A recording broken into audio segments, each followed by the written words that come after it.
नमस्कार प्रेक्षक हो. तुहिरी माझा मित्र या मालिकेमध्ये आपण पाहिले अंजली आणि राकेश अर्णवच्या घरी होली सेलिब्रेट करण्यासाठी आलेले असतात.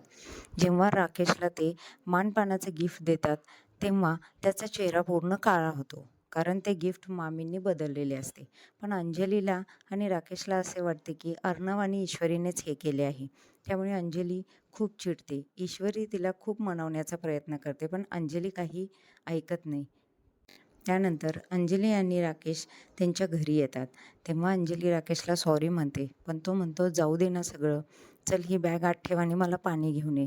अंजली पाणी आणायला जाते त्यावेळेस तिथे तो दादा त्याच्या पैशाच्या वसुलीसाठी येतो आणि तेवढ्यात अंजली पाणी घेऊन येते व त्या दोघांना बोलताना बघते.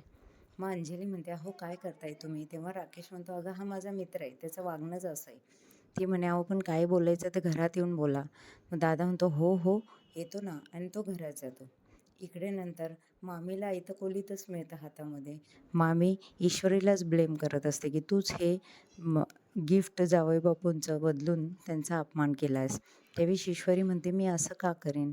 तेव्हा अर्णवला सुद्धा मामीचा राग येतो. अर्णव म्हणतो, ईश्वरी असं कधीच करू शकणार नाही. मामासुद्धा ईश्वरीचीच बाजू घेतो. इकडे दादा आत आल्यानंतर राकेश अंजलीला म्हणतो, थोडं चहा करून आणतेस का? मग अंजली चहा करायला जाते. इकडे मामी ईश्वरीला ब्लेम करत असताना मामाला वाईट वाटत असते. ईश्वरीला डाऊट असतो की हे सर्व मामीनंच केलं आहे. नंतर राकेश अंजलीला चहा करण्यासाठी पाठवून दादाला म्हणतो, अहो दादा काय करताय? दादा म्हणतो की आम्ही तुझे सगळे अपडेट ठेवलेले आहेत. अर्णवने तुला 7 लाख रुपये दिलेले आहेत, ते पैसे दे. आमचे 22 लाख रुपये तुला फेडायचे आहेत. तेव्हा तो म्हणतो, या बागेत 14 लाख रुपये आहेत, मी 7 लाख रुपये देतो तुम्हाला यातले. तेव्हा तो बॅग ओढून घेतो आणि त्याला म्हणतो, 14 लाख वसूल झाले, उरलेले पैसे परत दे. तेव्हा इकडे ईश्वरीला खूप वाईट वाटत असते. पण अर्णव म्हणतो की कोणीही काहीही म्हणो, मला विश्वास आहे की तो असं कधीच करू शकत नाही. आणि ईश्वरी मामीला म्हणते की मी हे शोधूनच काढेन की हे सर्व कोणी केलं ते.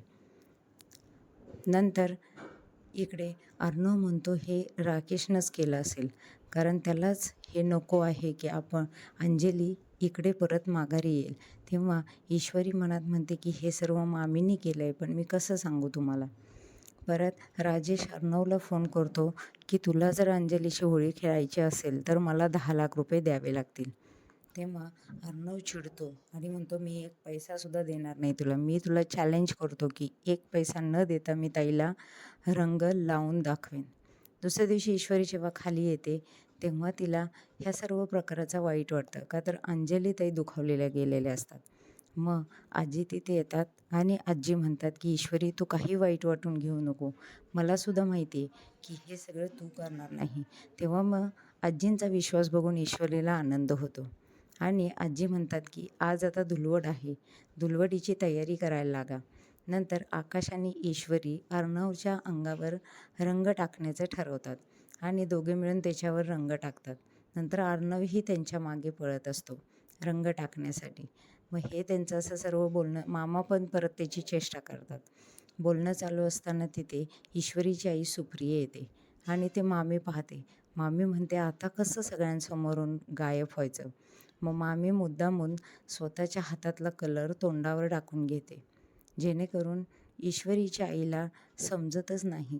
मामीचा चेहरा ती ओळखतच नाही. मामी तिथून निघून जाते. ईश्वरीची आई सणाच्या पुरणपोळ्या घेऊन घरी आलेल्या असतात आणि मामी कलरमध्ये काहीतरी मिसळून ईश्वरीचा बदला घेण्याचा विचार करत असतात. इकडे अंजलीसुद्धा उठून राकेशला कलर लावून होळीच्या शुभेच्छा देते.